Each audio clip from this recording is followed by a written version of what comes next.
Mi nombre es Juan Manuel Osuna, soy médico del Servicio de Cirugía Cardiovascular Pediátrica. La charla que voy a presentar es sobre resistencia circulatoria prolongada. El mes pasado, en la Sociedad Internacional de Trasplante Cardíaco y Pulmonar publicó un consenso con respecto a la selección y el manejo del dispositivo de asistencia ventricular en pacientes pediátricos con cardiopatías congénitas. El objetivo del uso de los dispositivos de asistencia ventricular es proveer una mejoría de los parámetros hemodinámicos en un paciente que está sufriendo un colapso circulatorio que no está respondiendo a la terapia médica. Estos dispositivos deberían implantarse antes de la disfunción múltiple de órganos para lograr una mejoría de los resultados. Por eso es muy importante el timing en el cual se realiza el implante. Es necesario determinar el riesgo-beneficio de la asistencia ventricular en los pacientes, particularmente en los pacientes pediátricos. Hay múltiples variables que van a impactar sobre el riesgo y sobre el resultado de esta terapéutica. Los pacientes pediátricos tienen una variabilidad en cuanto a la edad, el peso, la fisiología, experimentan crecimiento a lo largo de las asistencias, son diferentes en cuanto a algunos parámetros que se toman en cuanto a los cambios, por ejemplo, del dispositivo o modificaciones en el uso de uno u otro dispositivo, tienen que ver con esto, con esos cambios que se pueden dar a lo largo de la asistencia. O sea, muchas veces un cambio, por ejemplo, un cambio de una bomba en paciente pediátrico no tiene que ver con un fallo propio del dispositivo, sino porque el paciente necesita tamaños mayores de esas bombas para poder hacer la asistencia. Estos factores, bueno, van a estar también relacionados con la severidad de la enfermedad, con las comorbilidades que tenga previamente al implante, y muchas veces estos factores son independientes de propiamente el tipo de dispositivo que se utiliza. Entonces, el resultado es muy difícil valorarlo sin tener en consideración estos factores previos. Esto también hace que sea difícil establecer una guía o una recomendación que pueda ser generalizada y aplicada a toda la población pediátrica de manera extensa por la variabilidad de estos pacientes. En sí, todos los resultados que se han publicado tienen como factor común que el outcome de la terapéutica de asistencia ventricular es menor en los pacientes que son conectados en estadios con shock cardiogénico, con deterioro múltiple de órganos. Por eso se hace tanto hincapié en el timing del implante.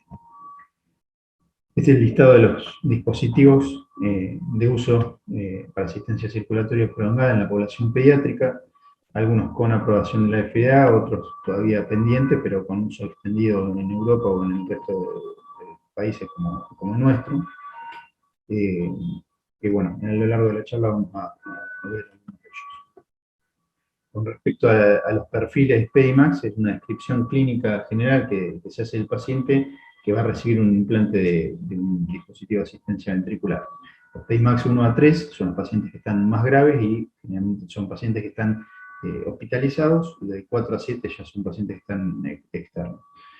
El grado 1 es el paciente que tiene un shock cardiogénico, es el paciente que se lo describe como que está chocado y que quema, que urge, es un paciente que en las próximas horas va a estar experimentando un deterioro muy marcado que va a requerir sí o sí el soporte ventricular, a diferencia del paciente PIMAX 2, en el cual el deterioro es progresivo. Se nos habla de que en los próximos días sería necesario conectarlo. Está empezando a manifestar signos de deterioro constante, continuo, la función hepática, renal, sobrecarga de volumen, arritmias.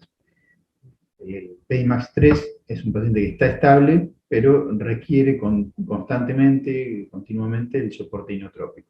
No se puede destetar de los inotrópicos, o puede ser que necesite soporte circulatorio extracorpóreo, pero es un paciente que sería necesario establecer que en las próximas semanas va a necesitar asistencia ventricular. Hay, como mencionábamos antes, modificadores de esos perfiles, como pueden ser las arritmias o el soporte circulatorio extracorpóreo, o las reinternaciones habituales. El reporte que hacen en los últimos 2 años experimentó un crecimiento en el número de hospitales que reportaban sus resultados, sus experiencias. Eso obviamente conllevó un aumento en el volumen de pacientes y de dispositivos implantados, que ha sido casi exponencial, ha sido en 2 años un 50% mayor. Sigue siendo constante la diferenciación entre los pacientes que que reciben dispositivos de tipo implantable, intracorpóreo, a diferencia de los que reciben paracorpóreo, debido principalmente a características en cuanto a la edad y el peso del paciente. Como puede verse en esta tabla, los más pequeños reciben dispositivos paracorpóreos, y en la medida que va creciendo tanto en edad como en peso, es más habitual el uso de tipo implantables.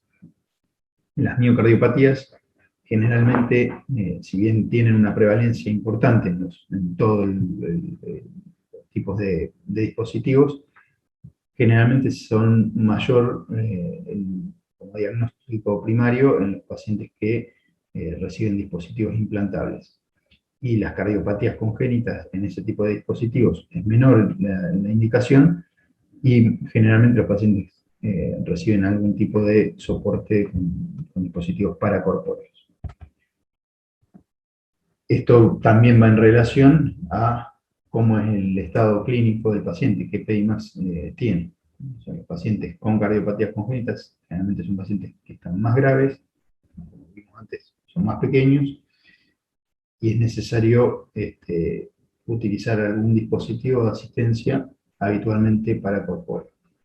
En cambio, los pacientes que no están tan graves, habitualmente esto tiene relación con un cuadro clínico o un diagnóstico de una miocardiopatía. Entonces, esos pacientes, como vimos antes, tienen más tendencia a recibir dispositivos de tipo implantable. También la evolución propia de la enfermedad da más tiempo que una cardiopatía que ha requerido una asistencia circulatoria temporaria y luego se prolonga en el tiempo y es necesario pasar a este tipo de dispositivos. Con respecto a la estrategia de implante, mayormente, si bien se puede utilizar tanto como puente al trasplante, como puente a que sea candidato al trasplante también, o como terapia de destino, principalmente esas son las indicaciones en pediatría, es más marcado como puente al trasplante en los dispositivos de tipo paracorpóreo pulsátil. Lo referente a la sobrevida de los 6 meses, que es uno de los puntos de corte que se toma, de manera global la sobrevida es alrededor del 73%. Esto nos habla de que cualquier tipo de dispositivo que coloquemos, o sea, de lo que respecta a la población pediátrica, a los 6 meses vamos a tener probablemente un cuarto de los pacientes que no han logrado sobrevivir ni ser trasplantados. También va en relación a la escasa disponibilidad de órganos en la población pediátrica. Si uno lo subdivide o lo estratifica en función de la edad, se ve que los pacientes más pequeños generalmente tienen una menor sobrevida con respecto a los pacientes que son más cercanos a la edad de adolescentes o adultos jóvenes. Si lo subdividimos con respecto a los dispositivos, hay menos sobrevida en los dispositivos paracorpóreos de tipo continuo, y la mayor sobrevida se da en los implantables. Y si se estratifica en función del perfil PIMAX, los pacientes con PIMAX 1 a los 6 meses tienen un 60%, menos del 60% de sobrevida, en comparación con un 80% de sobrevida en PIMAX 2. Si uno se va al año, ya la diferencia es del 25%, 50% de sobrevida en los pacientes PIMAX 1 y 75 en los PIMAX 2. Ya viendo los dispositivos de uso en pediatría, uno de los dispositivos de tipo paracorpóreo pulsátil que tiene aprobación por la FDA es el Berlin Heart. Este trabajo publicado en el Journal también de trasplante cardíaco y pulmonar muestra un seguimiento, una experiencia de 3 años de 204 pacientes, de los cuales casi el 30% tenían cardiopatías, y se ve también una marcada diferencia entre lo que es la sobrevida en los pacientes con cardiopatías congénitas con los que tienen otro diagnóstico como ser una miocardiopatía. 48% contra un 80% de sobrevida en las miocardiopatías. Esto es aún más notorio en esos pacientes que no han requerido soporte temporario previo al soporte ventricular de tipo prolongado, que no se nota tanta la diferencia en los pacientes con cardiopatías congénitas que han requerido ECMO previo al implante de un dispositivo de asistencia ventricular. Si uno empieza a sumar más factores de riesgo, como ser la presencia de una cardiopatía congénita que haya requerido una cirugía cardiovascular, que posteriormente a esa cirugía haya tenido un soporte temporario con ECMO, posteriormente se lo asiste con un dispositivo ventricular de asistencia prolongada, y luego va al trasplante, la sobrevida es menor al 20%. Y si a eso le agregamos que son pacientes menores al año, la sobrevida es del 8%. O sea, es muy notorio cómo cada uno de estos factores de riesgo va aumentando la mortalidad. Los pacientes con cardiopatías congénitas tienen mayor disfunción de órganos, tanto a nivel hepático, renal y pulmonar. Este dispositivo tiene un uso bastante extendido, pero una de las contras que se ha reportado es mucha tendencia a stroke, a tromboembolismo, a formación de trombos en las cánulas, en las bombas, que muchas veces requieren recambios de esto. Otro de los dispositivos que se utilizaba, soporte de larga duración en la población pediátrica, uno de tipo intracorpóreo continuo, que ha tenido un uso masivo. En Estados Unidos se calcula que hay alrededor de 2.000 pacientes que han recibido este tipo de dispositivo, y a nivel mundial cercano a 4.000. Había presentado sobrevidas muy similares a la población de adultos jóvenes, de los Intermax entre los 19 y los 30 años. En la población pediátrica se había notado una mayor mortalidad temprana en los pacientes más pequeños, de los 6 años hasta los 10 años, y en los que ya son más cercanos a los Intermax, a los adultos jóvenes, una mortalidad más tardía. Este dispositivo fue retirado del mercado en junio del 2021 de este año por varios reportes que se habían ido acumulando en función de fallo propio del dispositivo, tanto en el modo primario de soporte como en el de reserva. Así que no se cuenta más con esta modalidad de asistencia. Por último, dentro de estos dispositivos de uso ya en la población pediátrica, el HeartMate 3 también es implantable, también es de tipo continuo, pero bueno, la experiencia es más temprana. Hace muy pocos años que se viene implantando. Impresiona por los reportes que ha habido, menor tendencia, o no han tenido reportes de stroke o de trombosis. La distribución es muy similar a lo que se vio antes en los otros tipos de dispositivos implantables, y falta evaluarlo al más largo plazo, pero sería una alternativa en los próximos años.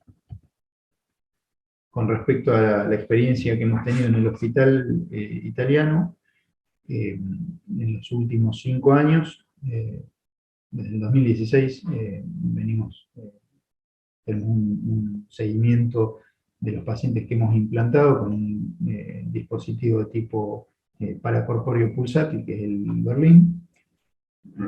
Acá está la tabla, la distribución de esos pacientes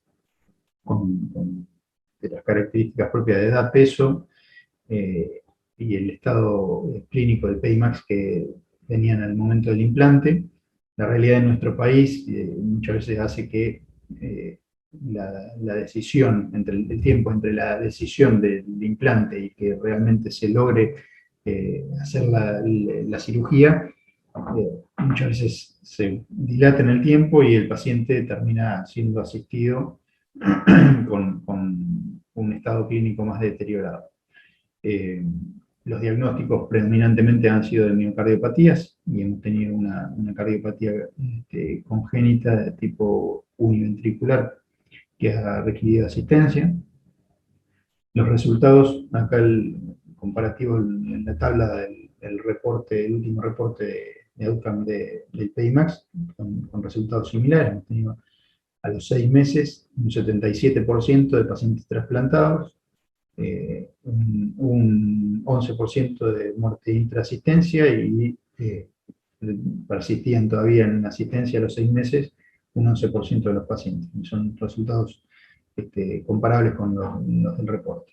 En un soporte promedio de 93 días, de 3 a 499 el rango, y el seguimiento ya de 1 año, el paciente con menor seguimiento, y de 4 años y medio, el de mayor seguimiento, con una sobrevida alejada del trasplante del 75%. Los pacientes que han fallecido han sido uno por un rechazo hiperagudo, un paciente hipersensibilizado que se había planteado hacer plasmaféresis post-trasplante, pero no dieron los tiempos y presentó un cuadro irreversible día posterior al trasplante. Y el otro paciente, ya en el post-trasplante alejado, en sala general de pediatría, experimenta un paro, es reanimado, pero no logra salir, y en la necropsia se constata un tromboembolismo pulmonar masivo. Pero los resultados nos alientan a continuar con este tipo de terapéutica, porque, bueno, como les decía antes, son comparables a las experiencias de otros centros. Como conclusión, la asistencia circulatoria prolongada en pediatría representa un desafío para los equipos intervinientes. Los pacientes tienen múltiples y diversos diagnósticos, experimentan cambios en su fisiología y cambios somáticos, como vimos antes, y eso puede limitar el tipo de dispositivo que uno va a implantar. Es fundamental lograr implantar en un paciente que no se encuentra en PIMAX 1 para mejoría del resultado. Hay pocos dispositivos para asistir a los pacientes en edad pediátrica, el coste es elevado, en nuestro país esa realidad es innegable. Algunos todavía están en seguimiento, en corto plazo de seguimiento, pero habrá que estar atento a los próximos años. Y la experiencia que hemos tenido en asistencia ventricular en pediatría en el hospital italiano es acorde a los resultados de los reportes de PEIMAX. Muchas gracias.